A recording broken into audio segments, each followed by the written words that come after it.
बिस्मिल्लाहिर्रहमानिर्रहीम। अस्सलाम वालेकुम स्टूडेंट्स। आज हम सेकंड प्रैक्टिकल देखते हैं जिसमें हम क्या कर रहे हैं कि separation of metal ion using the paper chromatography. Mean paper chromatography को यूज़ करके हम मेटल आयंस के मिक्सचर को कैसे सेपरेट आउट कर सकते हैं। ठीक है, पीछे हमने देख लिया कि क्रोमेटोग्राफी क्या होती है, कहाँ पे यूज़ हो रही है और जो है इसकी क्या क्या टाइप हो सकती हैं। आपको पता है इसमें एक स्टेशनरी फेज़ होती है और एक जो है मोबाइल फेज़ होती है।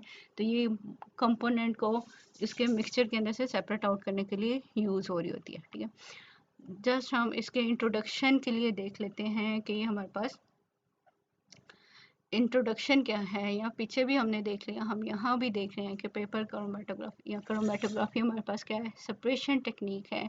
जहाँ भी केमिस्ट्री में या कहीं पे भी केमिकल्स को मिक्सचर के अंदर से सेपरेट आउट करना है तो हम वहाँ पे क्या कर रहे होते हैं कि सेपरेशन टेक्निक यूज़ करते हैं, जो कि हमारे पास क्रोमेटोग्राफी। किसी भी तरह की क्रोमेटोग्राफी हो सकती है, पेपर क्रोमेटोग्राफी हो सकती है, गैस क्रोमेटोग्राफी हो सकती है, थिन लेयर क्रोमेटोग्राफी हो सकती है, या इसके अलावा और बहुत सारी टाइप्स हैं क्रोमेटोग्राफी की।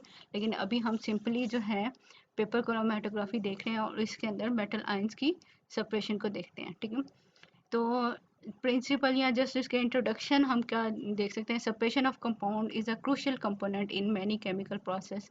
कि बहुत सारे केमिकल प्रोसेस के अंदर हमें जो है प्योर प्रोडक्ट लेने के लिए क्या करना पड़ता है, सेपरेशन करनी पड़ती है, सेपरेशन ऑफ कंपाउंड करना पड़ता है। तो वहाँ पे हम क्रोमेटोग्राफी को यूज़ कर रहे होते हैं।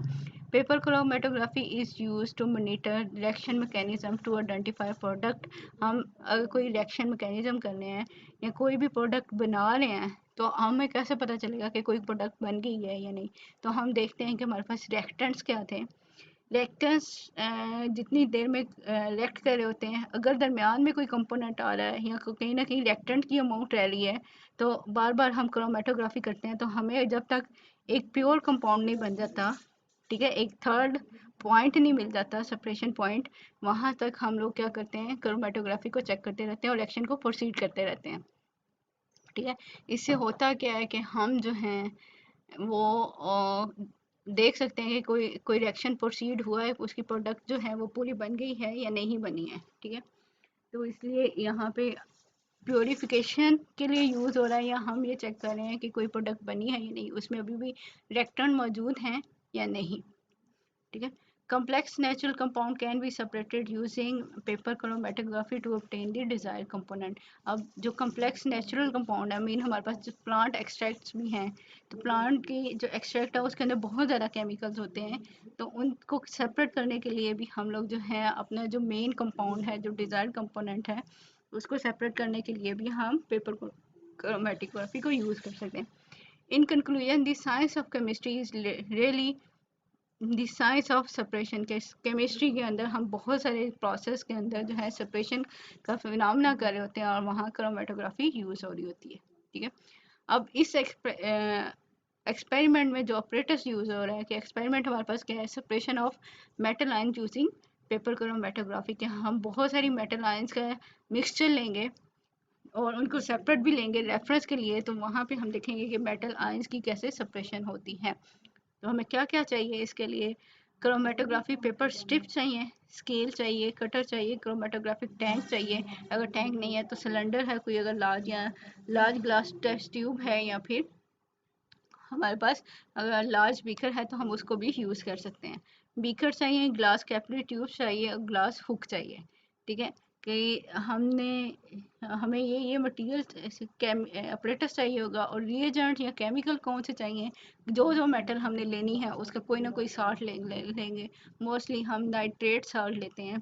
तो मेटल्स के साल्ट्स ले लिए, उनको डिज़ोल्व कर लिया, ठीक है, उनको लिक्विड बना लिया, उनके किसी न किसी लिक्विड के अंदर सॉल्यूशन बना लेते हैं। तो फिर साथ क्या है, उस वो वहाँ पे उसके पॉइंट्स लगाएंगे और साथ जो है मोबाइल फेस को जब रन करते हैं तो उसके बाद जो है जब हम सॉल्वेंट के अंदर से इसको निकाल लेते हैं मोबाइल फेस के अंदर से, तो सम टाइम तो हमें जो पार्टिकल हैं वो क्लियरली नज़र आ जाते हैं। लेकिन सम टाइम ऐसा होता है कि वो वाइट कलर के होते हैं, तो अगर वो नज़र नहीं आ रहे तो उनके लिए कुछ ना कुछ लोकेटिंग एजेंट ऐड करना पड़ता है, कोई ना कोई ऐसा मटेरियल ऐड करना पड़ता है जो कि जिसकी वजह से ये कलर शो कर रहा है, हम उसको विजुलाइज कर सकते हैं, उसको देख सकें। ठीक है, तो इस तरह की मटेरियल्स जो हैं या रिएजेंट हमें चाहिए होंगे इस रिएक्शन के अंदर। तो हम देखते हैं कि हमें कौन कौन से केमिकल चाहिए।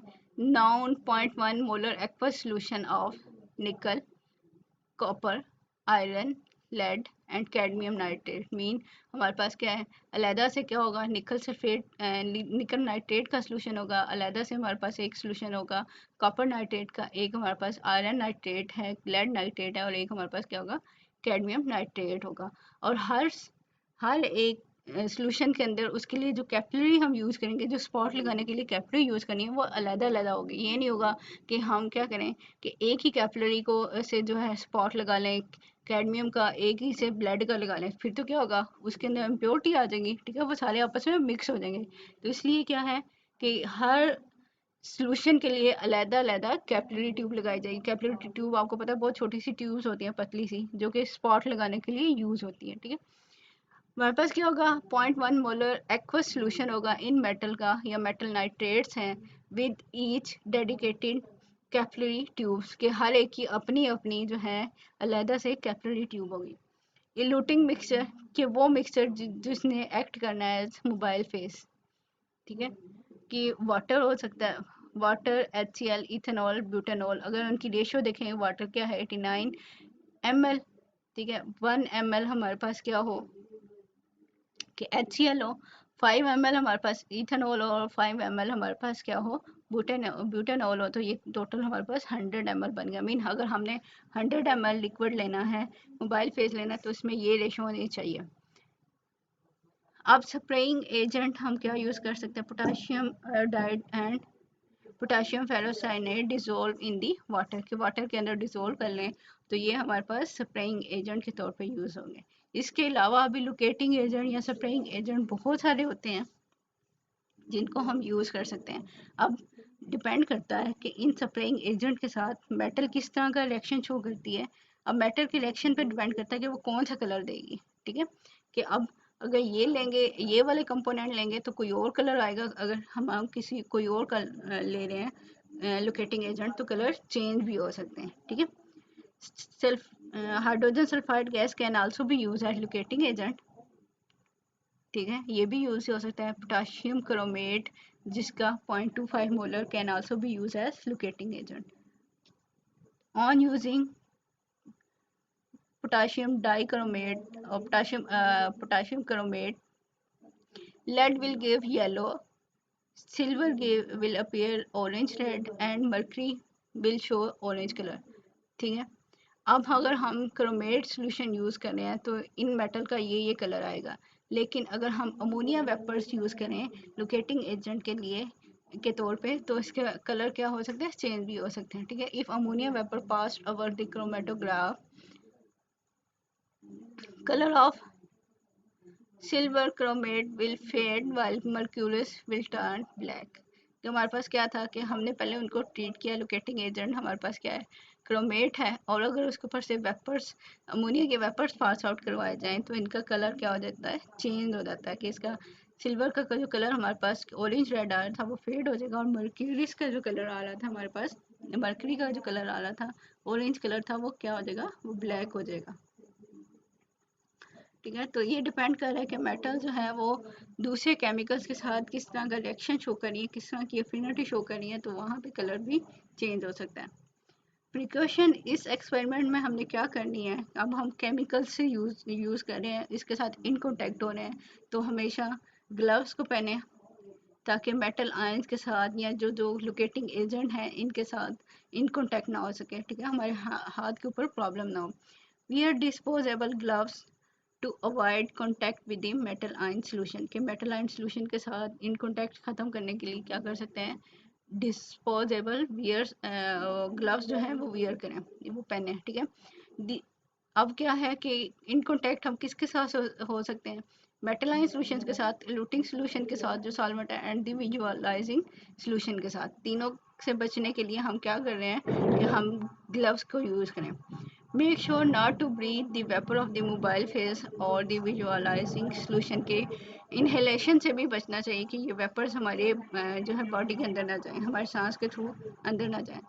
Do not place wet chromatograph on copy और ऑन दी लेबोरेटरी बेंच। अक्सर बच्चे क्या करते हैं कि बेंच के ऊपर या कॉपी के ऊपर जो है ना, जैसे ही क्रोमेटोग्राम को निकाला तो जो है उसको जो है कॉपी के ऊपर रख देते हैं, या फिर हमारे पास जो है बेंच के ऊपर रख देते हैं, बल्कि उससे वो ख़राब भी हो जाता है और वो केमिकल जो है बेंच के ऊपर या कॉपी के ऊपर भी लग जाता है। इसलिए उसको प्रॉपरली पहले ड्राई करते हैं और फिर जो है उसको कॉपी के ऊपर अटैच करते हैं, ठीक है। Dispose of any left over material only in the been provided, के मीन जितना भी वेस्ट है आप उसको वहीं पे मत छोड़ दें, क्योंकि एक तो वो इन्वायरमेंट के लिए पोल्यूटेड है, ठीक है, और वो प्रॉब्लम करेगा, कोई ना कोई इन कॉन्टेक्ट हो सकता है। तो इससे ये बेहतर है कि ये आप जो है उसको डस्टबिन जो है प्रोवाइड की जाती है हर लैब के अंदर, तो उसके अंदर रखा करें, उसके अंदर फेंक दिया करें, ठीक है। अब हमारे पास क्या प्रोसीजर क्या है कि हमने क्या करना है कि डिफरेंट मेटल के सॉल्यूशंस बनाए हुए हैं, उनका हमने स्पॉट लगाने हैं, और स्पॉट लगा के फिर हमने मोबाइल फेज और को पास आउट करवाना है। फिर हमारे पास जो है लोकेटिंग एजेंट होंगे कि कहाँ कहाँ कौन कौन सी मेटल जो है वो प्रेजेंट है, उसके हम डिटेक्ट करेंगे। और फिर इसी तरह एंड पे जैसे हमने पिछले एक्सपेरिमेंट में किया था RF वैल्यू निकाली थी, तो यहाँ भी हम RF वैल्यू को डिटरमिन करेंगे।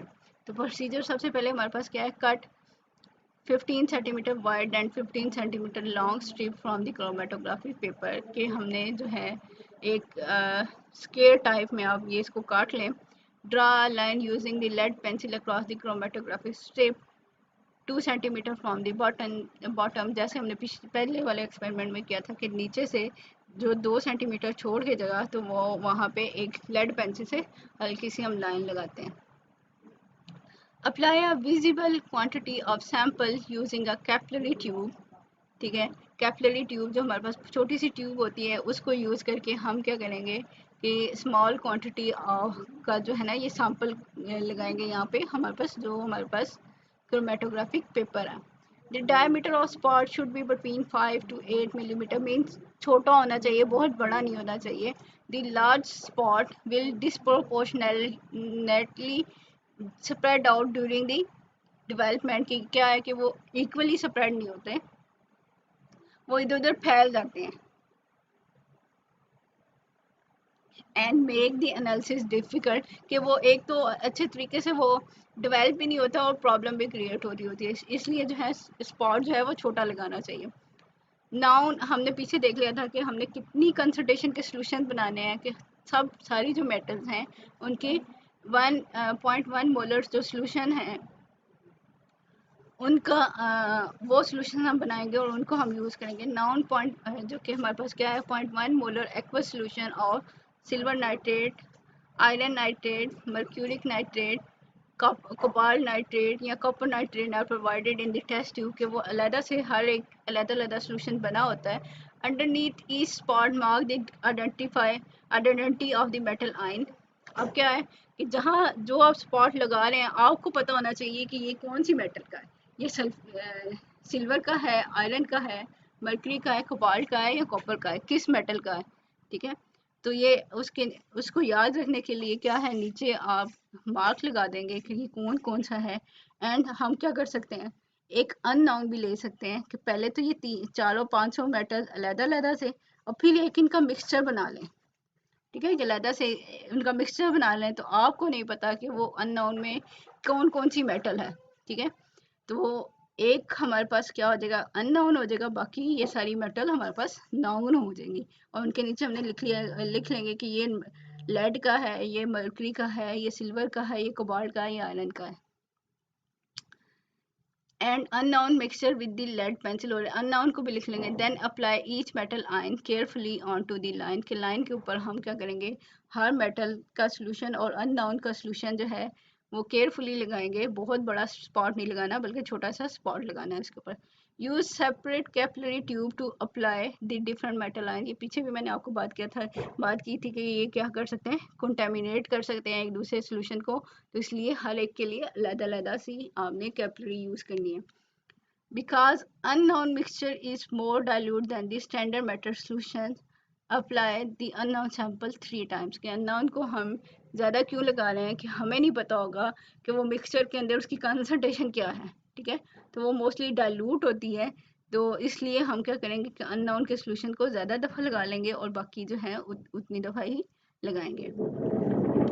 Letting the spot dry between the each application, कि हम लोग क्या करेंगे कि एक स्पॉट लगा लिया, उसको ड्राई किया, फिर उसके बाद जो है दूसरा स्पॉट लगाएंगे। ये नहीं है कि सारे स्पॉट इकट्ठे ही लगा देंगे, एक को ड्राई होने दे, उसके बाद जो है वो दूसरा स्पॉट जो है लगाएंगे। A heat lamp can be used to dry the spot more rapidly। हम क्या कर सकते हैं, उसको थोड़ी सी हीट दे सकते हैं या हवा में रख सकते हैं ताकि वो जल्दी से हमारे पास जो स्पॉट है वो जल्दी से ड्राई हो। Place this paper strip into the chromatographic tank already filled with the eluting solution, के जो हम लोग सॉल्वेंट यूज़ करें या मोबाइल फेस यूज़ करें उसको हम eluting solution कहते हैं, कि उसके पहले ही टैंक के अंदर हमने क्या है वो eluting solution या सिंपली आप मोबाइल फेस कह लें तो वो ऐड किया हुआ है। और साथ साथ फिर हम क्या करेंगे कि इसके अंदर इस क्रोमेटोग्राफिक टैंक के अंदर जो है वो पेपर की स्ट्रिप जो है वो हैंग कर देंगे। ठीक है, अब ये हमारे पास eluting solution क्या था, हमने पीछे देख लिया था कि ये एक्वस HCl हो सकता है, इथाइल और बुटाइल अल्कोहल हो सकता है। इनका मिक्सचर भी देख लिया था कि कितनी कितनी अमाउंट में ये यूटिलाइज होंगे। The level of the solvent should be below the spot, कि हमने इस तरह इसको हैंग करना है कि सॉल्वेंट जो है या eluting solution जो है हमारे पास वो जो है स्पॉट से नीचे ही रहे, मेन स्पॉट से ऊपर नहीं आना चाहिए, स्पॉट ऊपर हो और सॉल्वेंट जो है वो नीचे हो। The chromatogram should not be touching the side of the tank, tank की साइड्स को नहीं टच होना चाहिए, प्रॉपरली स्ट्रेट होना चाहिए, टेढ़ा नहीं होना चाहिए। ठीक है, carefully cover the tank with the lid, कि अगर टैंक का लिड है तो उससे कवर कर दें ताकि वो हमारे पास क्या है कि सारे के सारे उसके वेपर्स जो हैं वो उसी टैंक के अंदर रहें और जल्दी और प्रॉपर और अच्छे तरीके से हमारे पास क्रोमेटोग्राम की डेवलपमेंट हो। And let the chromatogram develop for 75 to 90 minutes। इतनी देर वेट करें, टेक क्रोमेटोग्राम आउट। जब आपको पता चल गया कि ये मैक्सिमम इसने डिस्टेंस कवर कर लिया है तो क्रोमेटोग्राम को बाहर निकाल लें। Immediately mark the solvent front, के सॉल्वेंट जितना मूव किया है उस वहाँ पे एक लाइन लगा लें और सॉल्वेंट फ्रंट को हम मेजर कर लेते हैं कि बेस लाइन से जितना सॉल्वेंट ने मूव किया होता है, ट्रेवल किया होता है, वो हमारे पास आ जाता है solvent front. Once the chromatogram is dry, फिर उसको ड्राई करें, dip it into the visualising solution. अब विजुलाइजिंग सोल्यूशन हमारे पास क्या क्या थे, potassium iodide, potassium ferrous cyanide dissolve in water. ठीक है, अब उसके अंदर डिप करें, क्यों डिप करें कि मेटल के ये सॉल्यूशंस हमें तो ऐसे ही लगेगा कि ये वाइट हैं, नज़र नहीं आ रहे होंगे, उनको देखने के लिए हम ये लुकेटिंग सॉल्यूशन यूज़ करें। ठीक है, अब ये लुकेटिंग सॉल्यूशन जो है is present in a shallow dish in a fume hood. ठीक है, एक डिश के अंदर हम रख लेंगे इसको, उसके अंदर ऐड कर लेंगे और जो है उसके बाद जो है ये क्रोमेटोग्राम जो है उसके अंदर डिप करेंगे। 2 सेकंड के लिए डिप किया और उसके बाद जो है इसको निकाल लेंगे और उसके बाद ड्राई करने के बाद जो देख लेंगे कि क्या कलर आता है हमारे पास। Dip the chromatogram in the solution for 2 second, कि 2 सेकंड के लिए हमने इसको डिप किया and then lift it immediately, कि उसे बाहर निकाल लिया। Let any excess drip of the in the same dish, के अगर कोई एक्सेस वो सॉल्यूशन लगा हुआ तो वहीं पे उसको जो है ड्रॉप कर दें। Dry chromatogram under the heat lamp में ड्राई करें, measure the distance each spot travel to the centre of the each spot, के ईच जितनी हर मेटल को अब कलर में नज़र आ रहा होगा, डिफरेंस नज़र आ रहा होगा, तो हर जो है मेटल का डिस्टेंस ट्रेवल जो है वो बेस लाइन से हर एक का मेजर कर लेते हैं।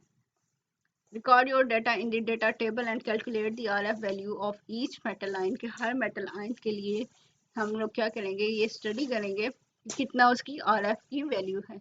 और RF आप लोगों ने देख लिया था पिछले एक्सपेरिमेंट में भी कि RF क्या होता है, कि RF हमारे पास रिलेटिव टू फ्रंट, फ्रंट किसका है, ये सॉल्वेंट का है, तो मीन सॉल्वेंट ने कितना डिस्टेंस कवर किया था तो उसके लिहाज से जो मेटल आयन ने डिस्टेंस कवर किया है वो हमारे पास RF वैल्यू आती है। ठीक है, तो ये क्या है, distance travel by the component from the base line divided by the distance travel by the solvent from the base line.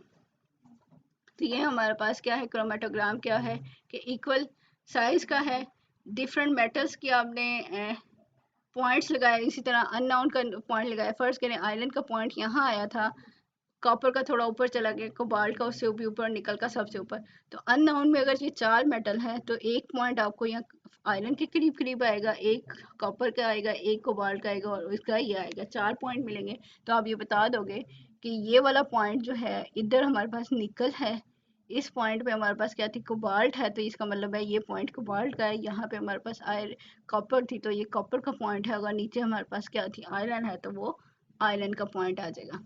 ठीक है, तो इस तरह हम क्या कर सकते हैं कि सारी मेटल आयंस का निकाल सकते हैं, कि फिर एक टेबल बनाए और साथ साथ जो है इसी ग्राफ को, जो आपने ग्राफ बनाया क्रोमेटोग्राम है, उसको भी यूज़ करें, उसको भी कॉपी के ऊपर लगाते हैं और साथ जो है ये टेबल बनाते हैं जिसके अंदर हम लिखते हैं कि मेटल आयंस कौन सी थी, अननोन क्या है, distance travel by each metal ion.